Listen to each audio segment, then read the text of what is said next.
Welcome back to the archives in Cloudchildren. But we've made it to the third chapter of the story and our third narrator. We have made it to Matt's chapter. Now, let's take a quick look here. Quick recap. There's 5 children. They are siblings. They are magical. They are on a quest. That's really all the information you need to know. None of the rest of it's that important. This is the third character's perspective. This is Matt, and Matt is mad.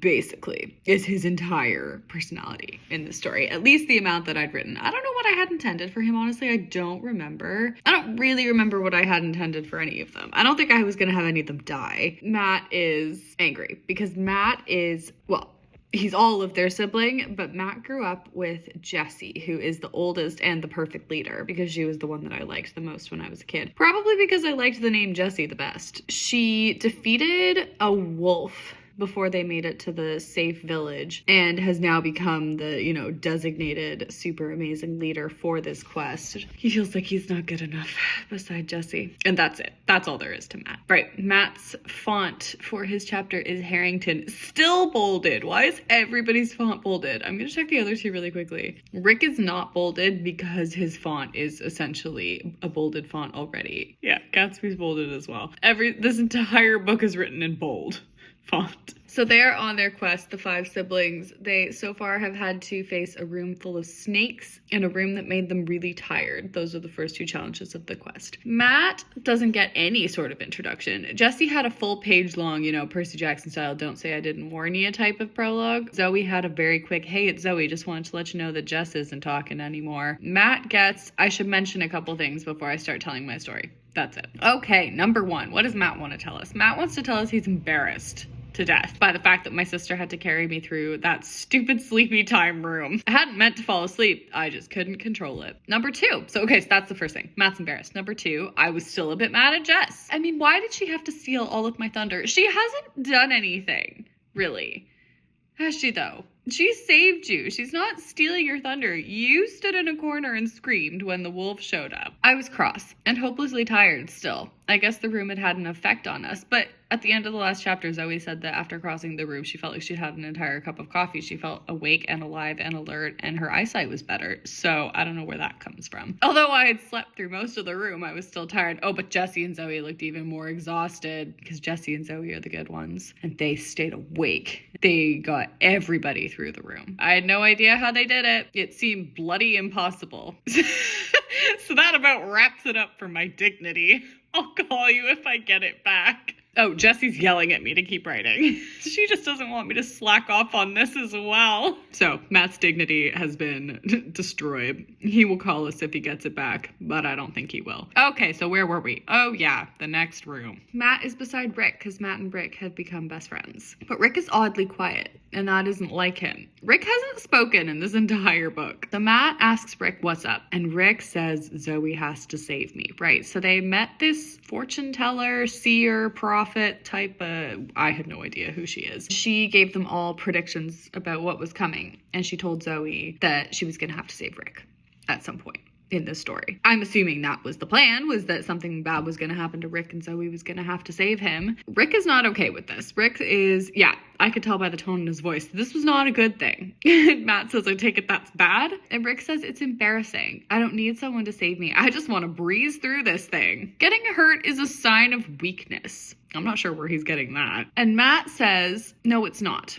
Even the strongest people in the world get hurt. Like ... Oh, like Jess. She sprained her ankle when she was little.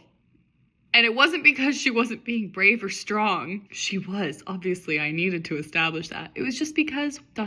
Well, because that kind of thing happens sometimes. Rick says, Matt, I just don't want Zoe to have to save me. Matt could tell how embarrassed he was. I guess I could feel for him. When Jessie had saved me against that stupid Benjamin wolf, Jessica about mortifying. Talk about mortifying. You could have done something, Matt. I'm sorry. I'm just saying. Okay, man. Well, there's really no need to worry. Maybe she won't have to save you. Just be really careful. I didn't think it would make him feel any better, but I hoped it would do something. At least you tried, Matt. Guys, do you hear water up ahead, says Zoe. And they keep going, and they have made it to the next task. They arrive in a cavern, which wouldn't have been threatening if it wasn't flooded with water. Okay, so it's a giant swimming pool. God, Rick is not happy about this. Is that all? We just have to cross a room full of water? What? Is that all? Because that doesn't seem too bad to me. Thanks a lot, Seth. How deep is it? I'm not doing this. Oh, the girls look shocked. And Jessie asks Rick if he's afraid of the water.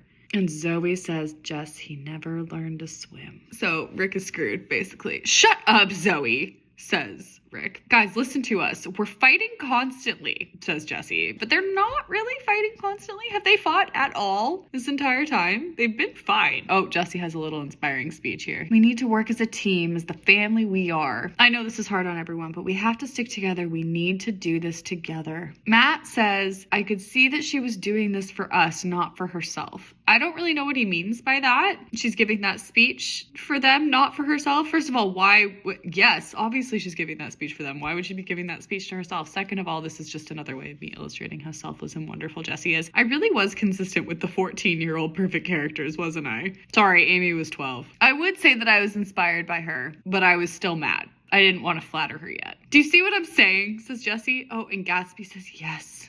And takes her hand because Gatsby is obsessed. Oh, and Zoe also takes her other hand because Zoe's also obsessed with Jessie. Oh, I get you, says Rick, joins the circle, and Matt says okay. And so now they are all standing in a circle. So how do we do this, says Rick. There's a diving board beside Jessie. She goes to stand on it. And then it says, then she did something strange. She got off and jumped into the water. So Rick has just said, so how do we cross this room that's full of water? And then Jessie goes, stands on the diving board, then gets off the diving board and jumps in. Oh, and Matt's freaked out by that. He goes, Jess! And then Jessie gets out and says, it's deep enough to dive. I think that's what you're supposed to do. So that's why she's jumped in. She didn't want to dive first. She wanted to jump in, make sure it was deep enough so that she can protect all of them. Obviously. She gets on the diving board. Okay, who can or can't swim? Oh, Gatsby can't swim. Of course you can't. Gatsby can't do anything. And Zoe elbows Rick and he says, okay, I can't swim either. Oh, it's okay. Don't worry. We won't judge you. Jessie looks scared. Why is Jessie scared? Oh, okay. Because Jessie says, I get the feeling something will try to attack me. Oh, but Jessie's going to keep it distracted while you guys get across. Zoe, take Gaddy on your back. Matt, take Rick. Be careful. Turns and dives gracefully off the platform, barely making a splash. Jessie hits the middle of the room. Oh, impact statement. Then out of the blue, it hit. A strange creature that looked somewhat like a person was jumping out of the water. Sorry, it's like a mermaid or something. Grabs Jessie, pulls her under the water. Oh, like a sudden storm has hit. The room went dark. The waves swelled. Whitecaps danced along the open pool. And Matt is about to go jump on the diving board. And Zoe says, Matt, no. I didn't listen. Went to jump. Rick gets his arm, says, remember what Jessie said. Two of us joined hands and leapt into the water. So Rick hangs on around Matt's neck. Matt swims. Reach the center of the pool with no difficulty. Jessie's just trying to battle the mermaid thing. They all get to the other side. No issue. Jessie is still fighting the mermaid. Oh, she looks tired. And I made a decision in the split second that my brain was working. So Matt has a second of clarity. Says, Zoe, take care of Rick and Gatsby. I'll be right back. And off Matt goes. He jumps into the water and he swims back towards where Jessie is. Jess, get out of here. And Jessie says, Matt, get back to the shore. And Matt says, I'm not leaving you here. Go. Oh, and the mermaid swings its hand and knocks Jessie across the room out of the water. And she lands on the deck beside Zoe, Rick, and Gatsby. Well, that's convenient. The mermaid turns to attack Matt. Matt remembers something that Seth has taught them, the nose. Matt punches the thing in the nose and it turns into sand. Easy. No problem. Why didn't Jessie do that 10 minutes ago? Oh, but he is way too tired to be happy. I had just killed my first real monster. I could barely swim back to the edge. Jessie says, you did it. Gives him a hug. Rick says, thanks, you saved me. Anytime, man. And you saved... Oh, sorry. Because Gatsby says, and you saved me, throwing herself into Zoe's arms. So she's going, oh, Matt, you saved me. Zoe, here's a hug. But she's talking to Zoe because Zoe was the one that carried her across. And you saved all of us, Jessie says. Couldn't have done it without you. Oh, they've forgiven each other. Oh, jeez, this is about to get gross. Jess, thanks for finally letting me do something, says Matt. I guess it was about time, says Jessie. Rick says, hey, man, good work with that mermaid thing. And Matt says, it was nothing. Okay, then. Says Rick. This is another one of the sentences where Okay, this next little exchange is entirely, again, this is a justification of me realizing that this story is really not that exciting. They're just walking through a hallway. So we start off by saying, we kept walking, and then in brackets, as you might expect, because obviously they've kept walking, and I'm realizing now at this point that I just keep writing that, and it's getting boring. So Gatsby stops and says, guys, this is pointless. Jessie says, there is a point. We have to face Bot. Gatsby says, but we're not doing anything. Oh, and Matt yells at her. He says, are you kidding? We fought through snakes and sleepiness. We faced insane water challenges. Gatsby's freaked out by this because Matt's just yelled at her. And so he says, Matt, you're scaring her. And Jessie says, Gaddy can take care of herself. She's not a baby. She's fine. Matt's right. We have been doing things. I know that it seems a little repetitive, but we have to keep going. What if we took a wrong turn, says Zoe. And Jessie says, there was nowhere to turn in the first place. They've just been walking straight. So he's like, wait, what if we went the wrong way? Listen, you guys, we have to trust our instincts and we have to keep going. And then they do a little team huddle here. Princess on 3, says Matt. I knew it was lame, but everyone else nodded. Matt says, sorry guys, that was lame. Jessie says it was what we needed. I'll admit that I expected another cavern, which is not what we got, so now I am trying to make it slightly less repetitive. Actually, we didn't have time to get to another cavern. Before we could hit another opening, 5 huge monsters burst out of the ground. Oh, Gatsby screams. What a shock. There were 5 enormous snakes. Why are we snakes again? Oh, here we go, Mystery Man style. Haven't we had enough snakes for one day? Jessie says with 1, 2, 3 question marks and 4 exclamation marks. But we all leaped into battle. I ran up to a snake, realized too late that I didn't have anything to fight with. No, none of you do. I would have given anything for a sword during the battle. Why do you need a sword all of a sudden? You just defeated a mermaid by punching it in the face. Oh, but somehow he manages without a sword. Off he goes, hitting and kicking the snake. But it's not hurt, it's just annoyed. I'll tell you something about snakes. Annoying them is a very bad idea. My snake just wanted to kill me more after I kicked it in the face. I didn't have much time to look at my siblings, but could see them out of the corner of my eye. Oh, nice. Gatsby was hiding in the corner. First of all, of course she is. Which was typical of a little girl. Nice. Oh, Jessie's doing ninja moves. Flipping and cartwheeling, beating the heck out of her stupid snake. I'll admit, she's a good fighter and she fights with style. Rick had pulled out a carving knife and he was poking the snake with it. Where did Rick get a carving knife? Didn't seem very effective. Zoe was the best. She levitated. Zoe's just floating midair and she's chanting and her snake is shrinking. Shrinks her snake into the size of an earthworm, floats back down and stomps on it. Go Zoe. And then she goes to deal with the 5th snake. So there's 5 because there's supposed to be 1 for each of them. But Gatsby's hiding in a corner, so Zoe's gone to deal with Gatsby's snake. Just jumped, landed in a handstand, pushed upwards, landed on the snake's back. What is it with her and piggybacking things? She did the same thing with the wolf, remember? She reached into her pocket, pulled out a stone, jabbed the snake's nose, and it turned to sand. Goes to help Zoe. Oh, Rick also manages to stab his creature with the knife, tosses the knife to Matt, and runs to help the girls. Turn back to my creature. I knocked it down with a massive kick in the chest, and then in brackets, do snakes have chests? This one did. Then I stood over top of it, reached down, nicked its nose, and it turns to dust. He's about to go help the others, but they seem to be doing okay, so instead he goes to get Gatsby. Yeah, I know, it doesn't seem like me, but I had to tell her that she couldn't hide from everything. So he goes over and he says, Gaddy, and she jumps into his arms. She goes, oh, Matt, I'm so scared. And he says, yeah, but you have to help. She says, but it's scary. And he says, Gatsby, we're all scared, but we all fought. And Gatsby says, I'm afraid of snakes. He says, Gatsby, all I'm saying is that you need to help us when we fight. Deal? Gatsby says, deal. Matt takes her over to the other snake. It says, you can do it. Gatsby says, no snakes. And Matt says, guys, stand back. Let Gaddy impress us.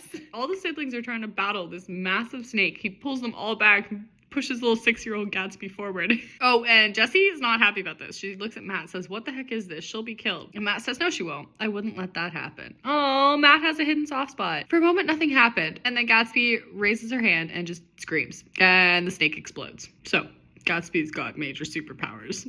She's afraid of everything and she can't swim, but she can just explode a snake by yelling. Whoa! Jessie does not know what to do with this. And Matt looks at her and goes, how the...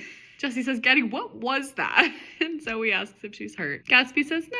Jessie says, I'm sorry, I don't understand. And Matt says, me either. Did you just explode that snake? And Gatsby says, yep. Good work, guys, says Jessie. That was impressive. Bot doesn't stand a chance. They keep going. So Jessie is walking and she bumps into something. They can't see anything, but she bumps into something. And Matt says, what's up? And they realize there's an invisible block. They can't move. There's just an invisible wall in front of them. Suddenly there's a hum and the air in front of them lights up like a Technicolor light. And Rick says, well, this is stupid. How are we supposed to get through this? Says Matt. And Jessie shrugs and looks at Gatsby.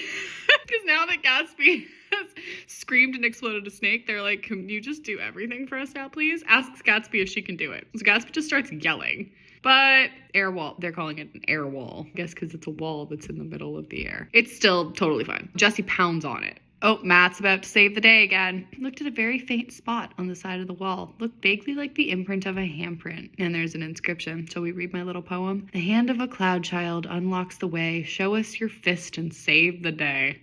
Weird. Save the day? Sorry, but making a Technicolor air wall disappear doesn't seem like saving the day. Can't really argue with you on that one there, Matt. But we still had stuff to do. And we still had to defeat Bot. And we only had a limited amount of time to do it. That's true. You only have 72 hours. So Matt reaches out, puts his hand into the imprint of a handprint. And the wall disappears. All clear. Jessie looks stunned. Zoe and Rick look impressed. And Gatsby looked ... Well, like Gatsby. But something was wrong. I thought about the strange little poem on the wall, and I couldn't shake the feeling that it would be important later. What is it? Says Jessie to Matt. Matt says, it's nothing. We should keep going. She still looks shocked. What is she shocked about? That Matt figured something out? No, do you know what? You go, Matt. You're crushing it. I'll admit that I was tired. That's an impact statement. After about another half hour of walking, my feet were killing me, and I was exhausted from all the day's fights. Should we rest for a bit? Says Jessie. Gatsby falls asleep on the floor.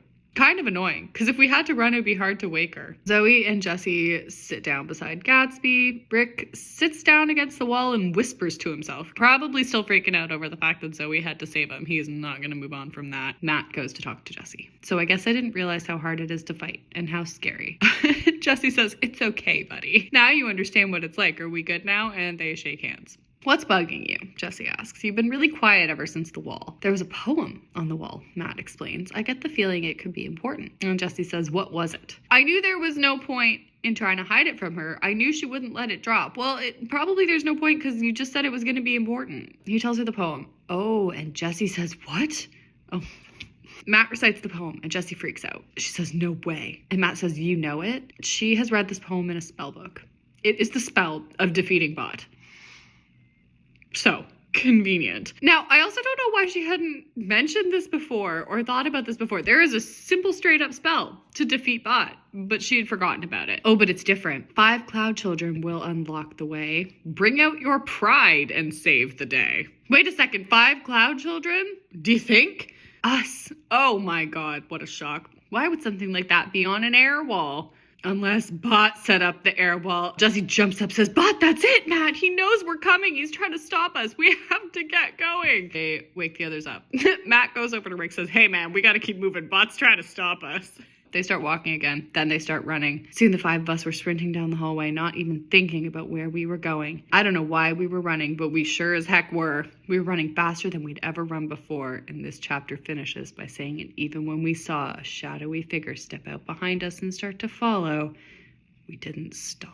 Obviously you didn't stop. Why would you stop for the shadowy figure? Ooh, hey, let's see who that is. Obviously you're not gonna stop when a weird shadowy figure steps out behind you. So that is Matt's chapter. That's the episode. We'll be back with Rick's chapter and the shadowy figure later on.